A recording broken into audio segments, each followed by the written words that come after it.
Hello everyone, welcome to your channel. हमने start की है न्यू सीरीज़ जिसका नाम है कार्डियक फार्माकोलॉजी। तो कार्डियक फार्माकोलॉजी से आप क्या समझते हैं? हम कार्डियक फार्माकोलॉजी में ऐसी ड्रग्स पढ़ेंगे जो कार्डियोवास्कुलर सिस्टम पर वर्क करती हैं। ठीक है। अब कार्डियोवास्कुलर सिस्टम में जब नॉर्मली सब कुछ चल रहा है, ठीक है, हार्ट का काम भी प्रॉपरली चल रहा है और वस्कुलर सिस्टम मींस ब्लड का काम भी प्रॉपरली चल रहा है, तो उस टाइम पे हमें किसी ड्रग्स की ज़रूरत नहीं पड़ती। ठीक है। लेकिन जब हार्ट एंड ब्लड सिस्टम अपना वर्क अल्टर कर देते हैं तो उस कंडीशन में हमें कुछ ड्रग्स की ज़रूरत पड़ती है। तो उन्हीं ड्रग्स में सबसे पहली ड्रग्स है एंटी हाइपरटेंसिव ड्रग्स। तो एंटी हाइपरटेंसिव ड्रग्स से आप क्या समझते हैं? ऐसी ड्रग्स जो हाइपरटेंशन में काम आएंगी। सबसे पहले तो हम यही समझेंगे कि हाइपरटेंशन क्या होता है। ठीक है। हाइपरटेंशन ऐसी persistent and sustained high blood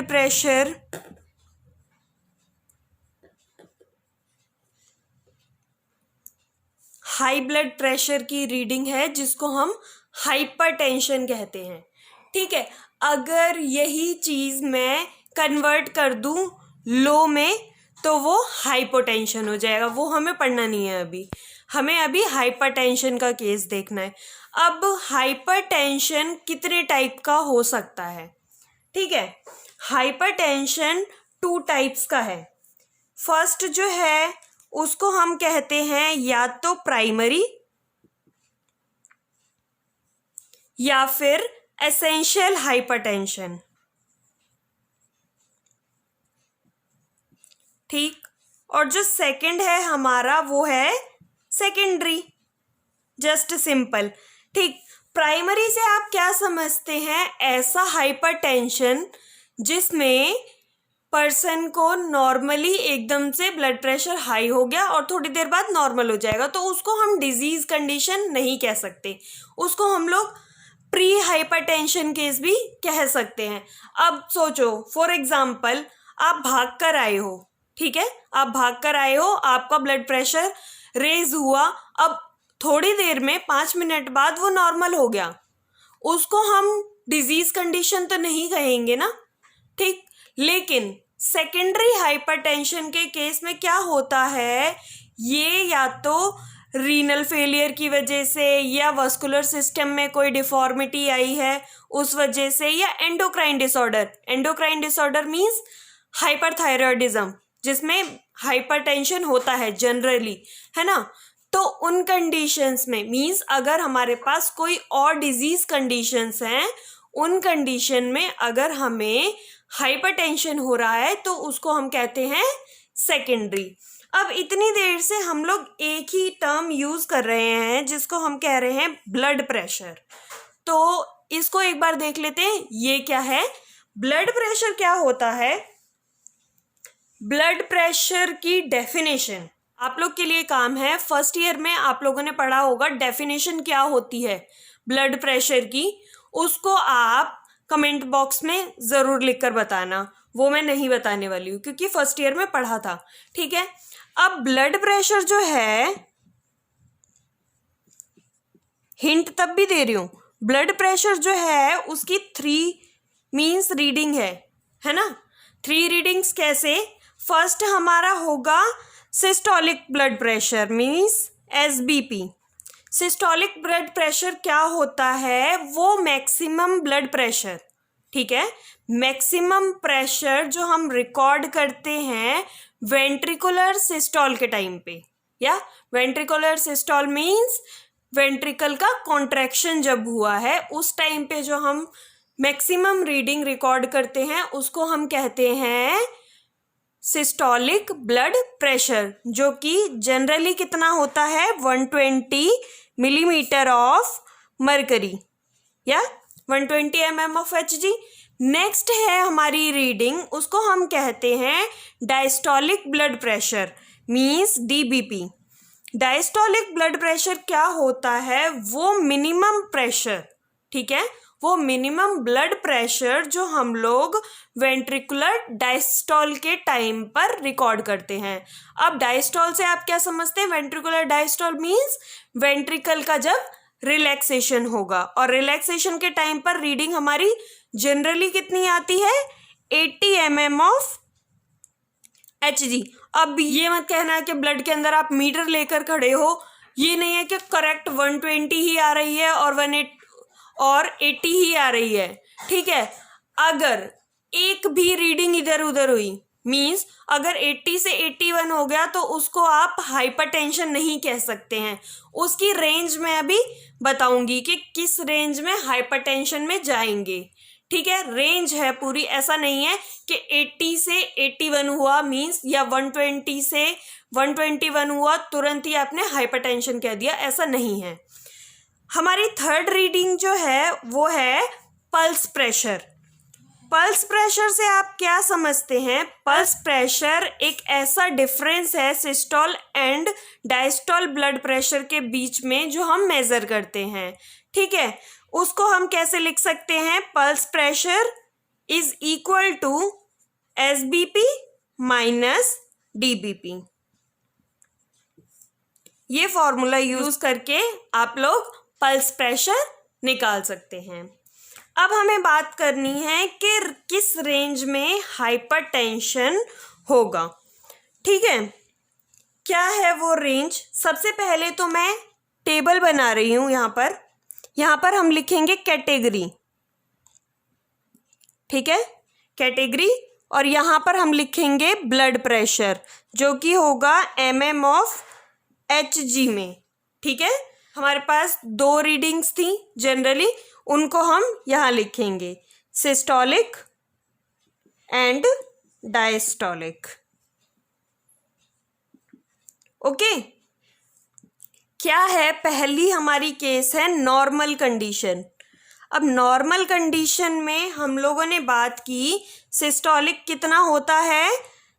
लगभग 120, ठीक है, और डायस्टोलिक कितना होता है? लगभग 80, ठीक। और अगर यही कंडीशन प्री हाइपरटेंशन में हो means pre hypertension means primary hypertension में, वहाँ पर रेंज कितनी होगी? 120 से 139 तक और 80 से 89 तक। अब ये कंडीशन जो है, इस कंडीशन में आपको ऐसा नहीं है कि पेशेंट को आप तुरंत मेडिसिन प्रेस्क्राइब कर देंगे, मीन्स अपना काम तो है ही नहीं प्रेस्क्राइब करने का, बट ऐसा नहीं है कि फिजिशियन इस केस में मेडिसिन प्रेस्क्राइब करे। वो क्या करेगा? बोलेगा पेशेंट को कि तुम अपनी लाइफस्टाइल चेंज करो, वॉकिंग वगैरह स्टार्ट करें और another things, respiratory exercise and all, तो ब्लड प्रेशर कंट्रोल में आ जाएगा। नेक्स्ट हमारी जो है वो है हाइपरटेंशन के केस में। अब हाइपरटेंशन के केस में फर्स्ट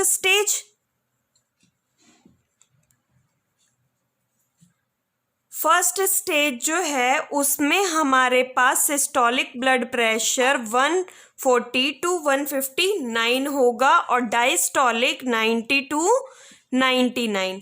अब इन केसेस में मेडिसिन प्रिस्क्राइब की जाएंगी, ठीक है, मीन्स लाइफस्टाइल चेंज और साथ में मेडिसिन एडमिनिस्ट्रेशन भी होगा।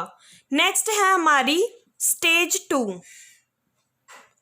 सेकेंड स्टेज में हम लोग क्या करने वाले हैं? सेकेंड स्टेज में सीवियर कंडीशन, ठीक है, सीवियर कंडीशन है जिसमें या तो 160 होगा या 160 से ज़्यादा होगा सिस्टोलिक, और डायस्टोलिक 100 या 100 से अबव। तो इन कंडीशंस में पेशेंट को बहुत ज़्यादा केयरफुल रहने की ज़रूरत है, क्योंकि आप हाइपरटेंशन एक ऐसा केस है जिसको आप जल्दी से आइडेंटिफाई नहीं कर सकते हैं, मीन्स एट द एंड जब रायता फैल जाएगा तब जाकर आपको पता चलेगा कि क्या कंडीशन बैठी थी, ठीक है, तो इसलिए अपना रूटीन चेकअप मेंटेन रखें ताकि आप लोग पता कर सकें कि क्या चेंजेस आ रहे हैं। अब हम लोग को बात करनी है, हमने हाइपरटेंशन की बात कर ली, हमने ब्लड प्रेशर की बात कर ली, ठीक है। अब हमें बात करनी है कि एंटी हाइपरटेंसिव्स जो हैं हम यूज़ कर रहे हैं वो कैटेगरीज कौन कौन सी हैं, ठीक है। हमारे पास एंटी हाइपरटेंसिव्स की 6 कैटेगरीज अवेलेबल हैं। फर्स्ट क्लासिफिकेशन जो है वो है हमारे पास ACE inhibitors. Means ACE inhibitor से आप क्या समझते हैं, angiotensin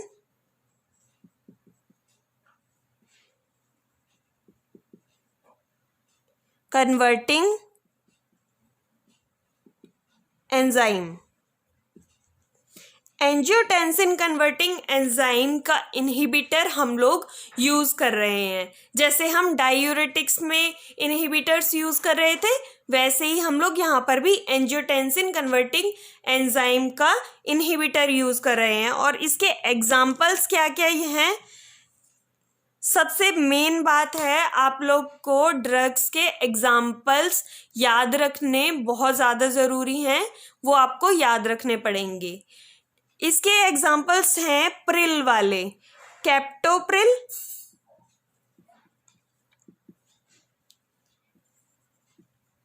इनेलाप्रिल,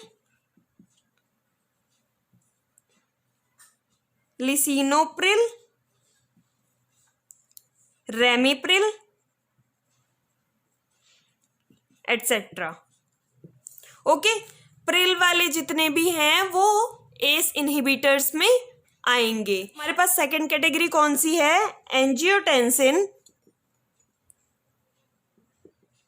second receptor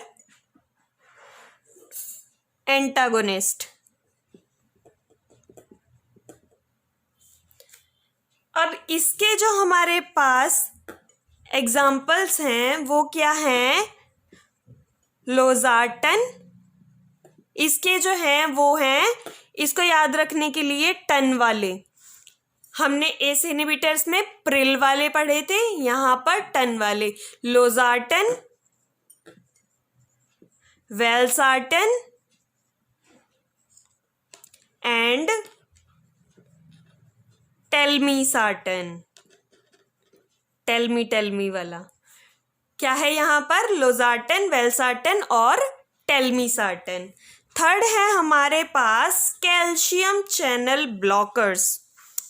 bye god, मेन बहुत ज़्यादा डायरेक्टली हम लोग कैल्शियम चैनल ब्लॉकर्स को कहाँ पर यूज़ करते हैं, हार्ट में, और वहाँ पर डायरेक्ट ही कार्डियक एक्टिविटी डिक्रीज करके काम खत्म। मीन्स इंसान खत्म नहीं, काम खत्म, अच्छा खासा काम हो जाता है कैल्शियम चैनल ब्लॉकर से।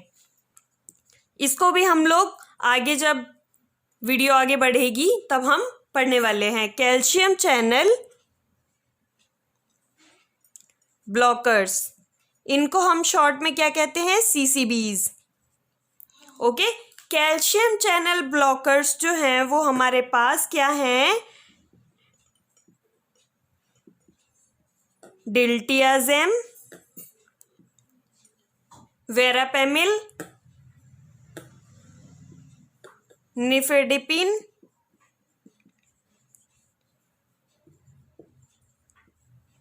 एम्लोडिपिन, नीमोडिपिन। मेनली इसमें पीन वाले आएंगे, ठीक, मीन्स डिपिन वाले, निफेडिपिन, एम्लोडिपिन, नीमोडिपिन। ओके, आप लोग ऐसे याद कर सकते हैं। मीन्स एस इनहिबिटर्स में कौन से थे, प्रिल वाले, और एंजियोटेंसिन सेकेंड रिसेप्टर एंटागोनिस्ट में कौन से थे, टन वाले, और कैल्शियम चैनल ब्लॉकर्स में डिपिन वाले। नेक्स्ट है हमारे पास डायूरेटिक्स। अब डायूरेटिक्स हम लोग दोबारा नहीं पढ़ने वाले हैं, तब भी फोर्थ हमारा क्या है, डायूरेटिक्स। डायूरेटिक्स जब हमने पढ़े थे, जब हमने डायूरेटिक्स की सीरीज पढ़ी थी, उसमें हमने बताया था कि डायूरेटिक्स को हम हाइपरटेंशन के केस में बहुत अच्छे से यूज़ करते हैं, मीन्स हाइपरटेंशन के केस में ही मेनली यूज़ करते हैं। तो यहाँ पर भी वो वही बात करेंगे, बस एग्जाम्पल अपने थायजाइड और thiazide like diuretics, loop diuretics and potassium sparing diuretics. और इन सब को पढ़ने के लिए आप लोग को पुरानी वीडियोस में जाना पड़ेगा, जिनका लिंक मैं आपको डिस्क्रिप्शन में दे दूंगी। नेक्स्ट कैटेगरी हमारी है सिंपैथोलिटिक एजेंट। सिंपैथोलिटिक एजेंट्स जो हैं वो अलग अलग टारगेट ऑर्गन पे वर्क करते हैं। For example centrally acting, beta adrenergic and alpha adrenergic, ये सब इसमें आएंगे सिंपैथोलिटिक में। नेक्स्ट हमारी जो कैटेगरी है वो है next and last but not the least, सच में वेजोडाइलेटर्स। सबसे ज़्यादा यूज़ होने वाली जो है हमारे पास कैल्शियम चैनल ब्लॉकर्स, मीन्स हमारी जो 66 कैटेगरीज हैं एंटी हाइपरटेंसिव्स की, वो वर्क करती हैं बहुत अच्छा, ठीक। लेकिन सबसे ज़्यादा यूज़ होने वाली अगर मैं कहूँ तो वो है vasodilators, diuretics and calcium channel blockers. अब वेजोडाइलेटर्स में हमारे पास या तो हम लोग आर्टरीज डायलेट कर लें, ठीक, आर्टीरियोलर, या फिर हम लोग वेनोडाइलेटर यूज़ कर लें, नहीं तो हम लोग यूज़ कर सकते हैं बोथ एट्रियोलर एंड वीनोडाइलेटर। दोनों का फंक्शन एक में ही आ जाएगा। तो हमें नेक्स्ट वीडियो में पढ़ना है कि ये फंक्शंस कैसे कैसे कर रहे हैं, क्या इनकी फार्माकोकाइनेटिक्स है, कैसे बॉडी इनके लिए रिएक्ट कर रही है। तो उस सब के लिए stay tuned and thank you for watching. This is Neha Sharma.